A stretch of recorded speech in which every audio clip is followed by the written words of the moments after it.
All right, guys, so if you are asking this question, can I sell food on Amazon FBA? And if so, how do I do it? And what are some tips and pointers in order for me to succeed selling food on Amazon? This video is gonna be for you. I'm gonna go through the entire step-by-step, explain to you these fantastic tips I've got behind me. Then I'm gonna take you over to my laptop and I'm actually gonna show you how to price your product specifically for FBA using the Amazon FBA Calculator. And I'm gonna break all that right down for you.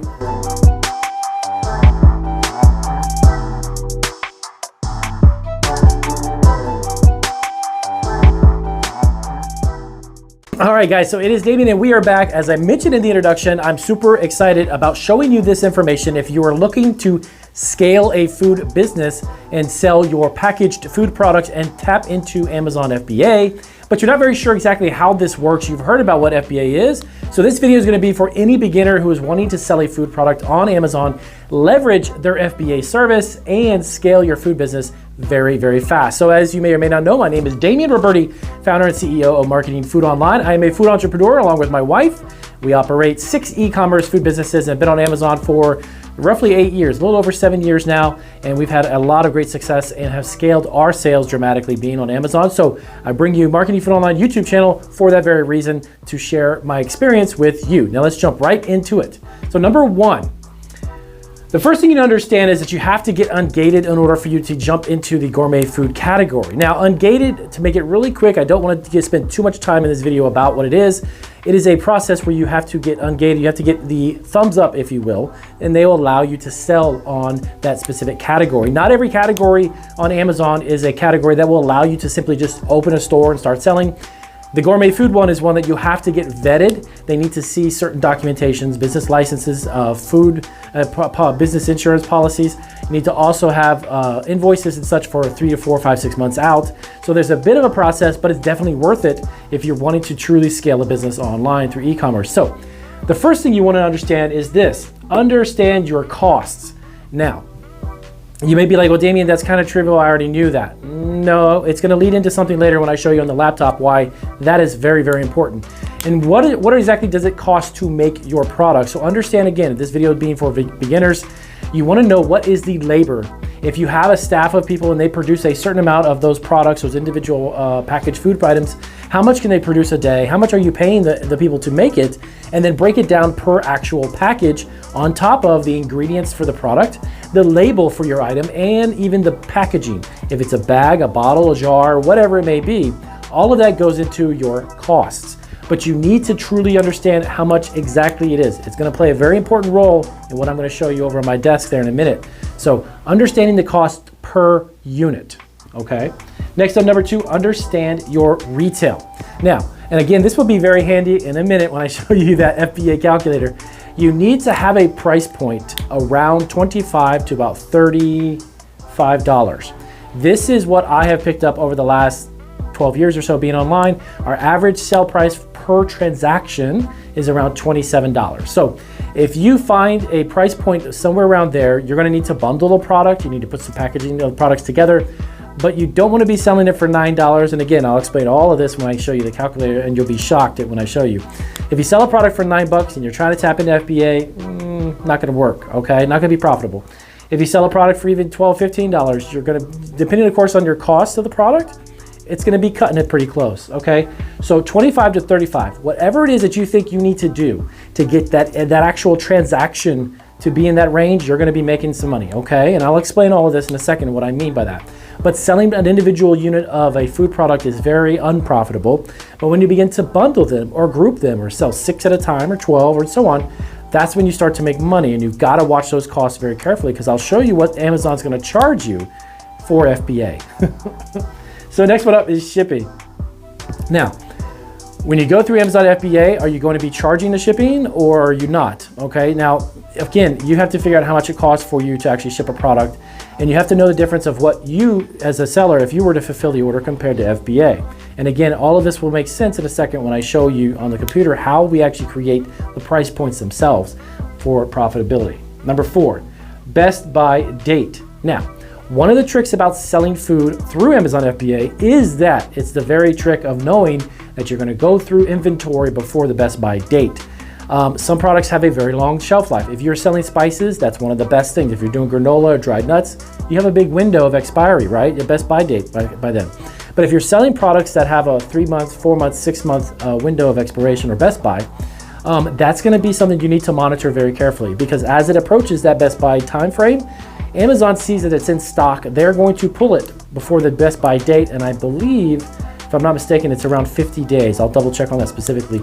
But you want to make sure that it's you've got quite a bit of days prior to the actual best buy date, because what Amazon will do is either tell you, hey, Damien, you need to actually create a pull order, and we're going to pull the product so we can send it back, or a disposal order, and guess what? They charge you for both. If they're going to pull the product and they're going to pay an employee, they're going to charge me to pay them to pull the product because it's about to expire, which I now lose money on, right? Or they're going to dispose of it, so they're going to pay an employee to pull it and throw it in the trash. So be aware of that too. You need to be on top of each batch that you actually ship out to the Amazon facility. You need to be well aware of that batch's best buy date. Otherwise, you're going to lose money. Next up, best buy. So number 5, shipping cost to Amazon. Now, people don't realize this also. Whenever I create an FBA order that I ship out, based upon how many units are going out and the total entire weight of those units, that's going to incur a cost in order for me to ship it. Now granted, the more you ship, the per unit price comes down dramatically. Now, I'll give you an example. One time I shipped out 100 units of some sprinkles that we did for a holiday, an event. So around, I think it was September, October, I started to put sprinkles into the FBA system for the holidays. And to ship out, it was about 200 or 300 bags. It came down to about 10 cents or 5 cents a bag is what it averaged out to. So that's important to know, because when you create your retail price and you want to know your overall costs, shipping directly to Amazon, that's going to be a cost that you have to incur. They're not going to do it for free. So from your facility, UPS, FedEx, whoever it may be that's shipping it, mostly it's UPS that we use, from us to Amazon, there's a fee involved. So you need to be aware of what that fee is, because that's going to impact your per unit price point when you create your FBA pricing, okay? Number 6, ship to sell out, best buy date. This is another reason why I say this. My theory, and it's worked very well for us, my practice is I'd rather short myself in inventory than have too many that get thrown into the trash. We make everything ourselves here in our facility. We bag them, we make the labels, we even print all of that in-house. Everything is done here. So why would I want to send in 1,000 units if I know for sure that I may not sell 1,000 units and I'm going to dispose of a couple hundred? I would rather send in about 400 units, sell out, and then replenish and replenish and replenish.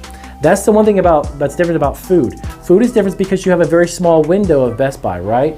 So that plays into ship to sell out, the best buy date. You need to be aware of the best buy date. So if I send out 100 units and I sell out in a week, fantastic. I might send 125 units the next time, or maybe 150. I'm not going to go overboard and hope that, be realistic. Of course, everyone hopes that you're going to sell 1 million units, but in the food business, you don't want to do that. You don't want to stock up a bunch, because also there's extended inventory period prices that they actually charge you, fees for having your inventory in an extended period of time. And if that incurs more costs, that's just eating away at your bottom line. That doesn't make sense. So I always try to sell out. I'll send a few units and sell out. Great. Let me know when it's low and I'll check. I'll send you some more and I'll send you some more. Don't overship and anticipate and think, well, I know I'm going to sell 1,000 of them. You end up throwing away 100 of them, 200 of them. That's not going to be profitable. So ship to sell out. Number 7, watch your time in stocks.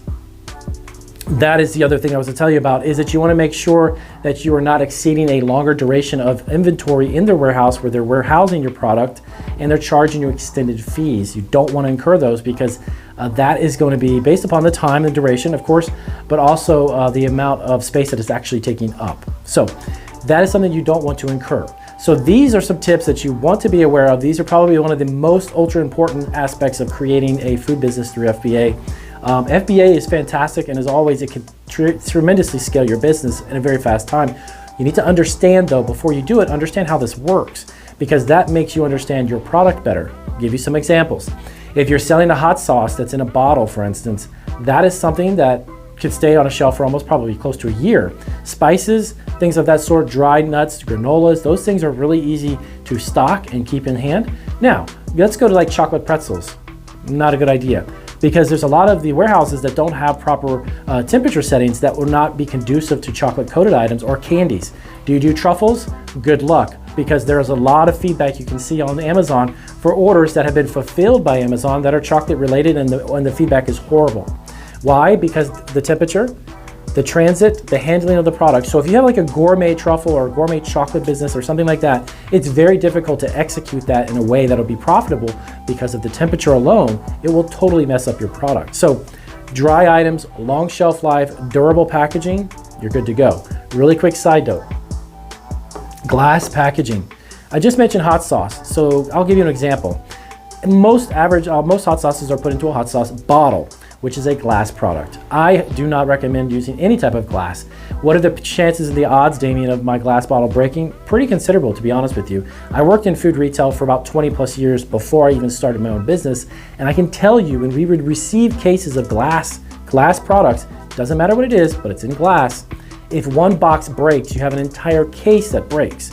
Okay, it's easy for those warehouse workers to grab a glass product and it slips and falls and breaks, and you've got a credit, you didn't sell the product, it becomes this big mess.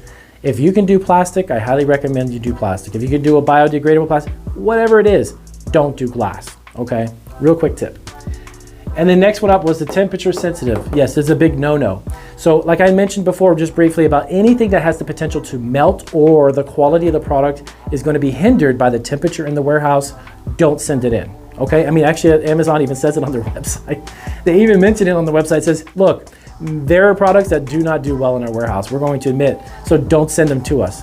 Take heed of that. If it's a product that's going to do that, not a good idea. So these 7 tips and these other additional tips behind me are some you got to take into consideration if you're going to sell food through Amazon FBA. You can do it successfully, don't get me wrong, but it depends on the product, depends on the pricing, depends on where it's being shipped from, and a few other factors. So take these into consideration. Now, I'm gonna take you over to the laptop, and I'm gonna complete this video showing you how to price and understand the FBA calculator, which is open for you to check out too as well online. And I'll put a link down in the descriptions below this. Now remember guys, if you need to also, when you start an Amazon business, I'm gonna give you a little heads up on this service. This is one that I use since 2014, I believe it is, 2015. Normally on Amazon, you will get paid every 2 weeks. Now, running a small business and keeping up with invoices and paying people for what you need, that is a huge challenge. And waiting every 2 weeks, as we did prior to learning about payability, that is something that you definitely want to take a look into. Payability is a service that will actually advance you the money every single day that you have money and funds come through. So you'll have access to your sales the following day after every day that you send out and ship out your products. It's a fantastic product, it's a fantastic service. It also has a very small fee, I think it's between 1% to 2%. But to have access to the funds daily instead of bi-weekly is something that will be a huge benefit for your program. And also your business can also benefit from that. And you can sign up, I'll have down below, you can check them out, go to the website and learn more about them, of course. And you can even check into what they have as instant advances, where they have loans based upon your e-commerce sales.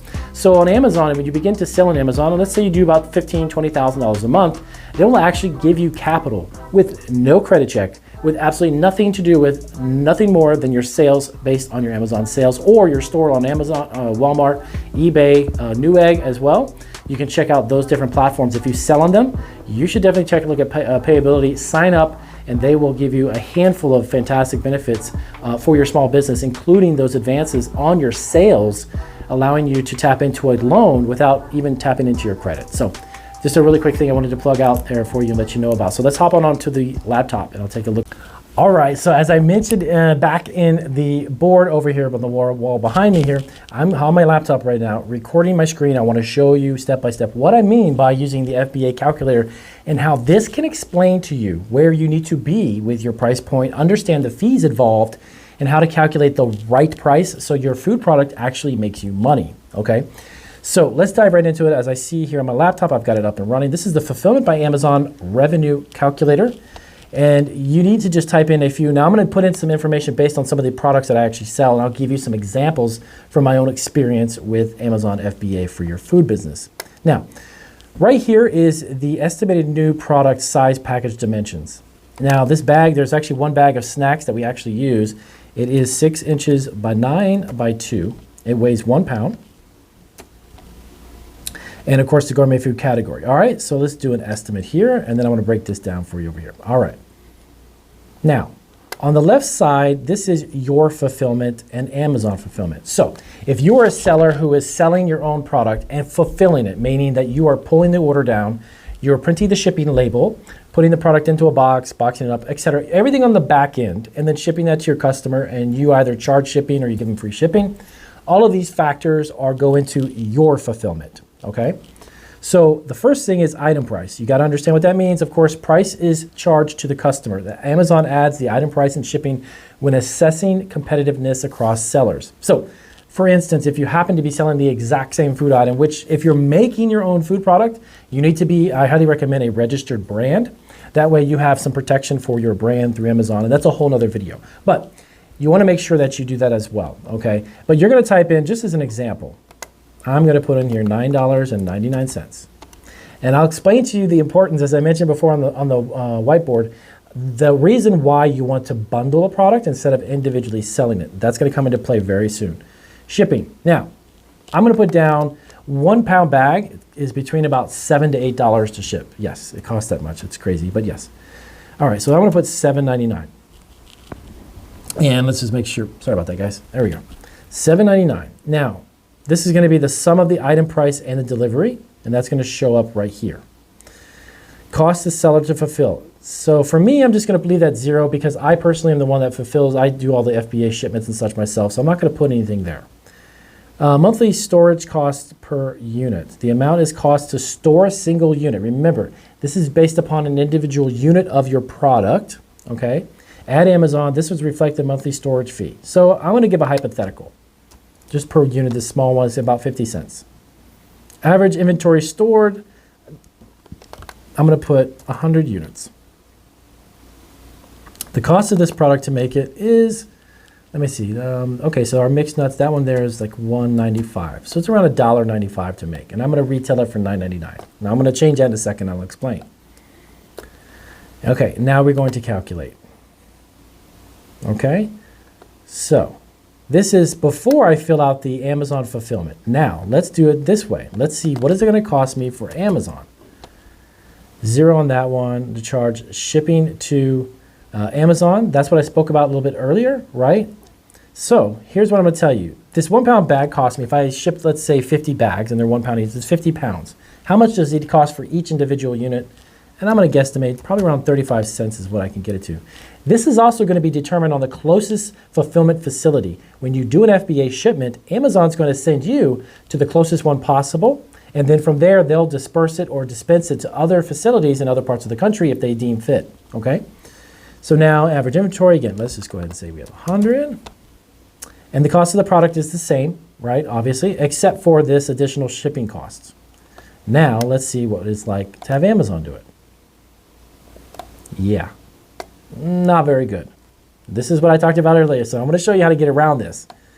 All right, so you have an individual product, and again, this is the example, and I'm going to say it's just some mixed nuts, whatever it may be, nuts in a bag for a 1 pound. I'm not going to make money off of $9.99, but if I put a 3 pound bag together, or 3 1 pound bags, or a really big bag that just weighed 3 pounds, let me show you the difference. Now, it's normally $9.99 a pound, and let's just go to $29.99. Shipping here is nothing. They're not going to charge a customer. Shipping to Amazon now, 3 pounds is about $3.69, about, let's say, 98 cents for a 3 pound bag. Now watch the difference here. 100 units, that sounds great. Cost of the product, okay, well that's $1.95 times 3. So that's around $6. Let's just say it's $5.99. Calculate the price. Now watch what happens. Okay, revenue. This is going to be your fulfillment in the light blue, and then Amazon fulfillment in the dark blue. So your net profit, revenue minus that per individual transaction for these 3 pounds of mixed nuts, I just made $9.27 net profit. How does that sound? Much, much better. Now you see what I'm talking about bundling? Again, see where the price point is too? I also touched about that on the whiteboard I did over on the wall there, is that you want to be between that $25 to $35 price point, okay? And anything above higher than that, and your product can be produced for less, the better off you are. So this is a great example. Again, this is an example, and you can get an idea of how this works. You should check out this calculator. I'll have a link below. You can take a look at the FBA calculator as well, okay? So We go through here again, just the revenue off of this would be $29.99, the cost for fulfillment, and then the seller proceeds, and then at the end of the day, what you're making. So you really need to make sure you take a look at what it is specifically that you're selling and what you can make. And of course, now let me just fill this out really quick on our side to get the accurate count, $29.99. And if I charge the customer $7.99, now let's recalculate. There we go. Okay, so you see where all the fees are coming into play? These are the fees you got to take into consideration in order for you to make money doing this, okay? So that is Amazon FBA for food, a really basic explanation of what it can do for you. You need to take a look at the calculator, factor in those items that I told you about on the whiteboard over there on my wall, take into consideration all of that and see what you can do with that. So if this was helpful to understanding this, please do give me a big thumbs up. If you have questions about this or more information, let me know down below.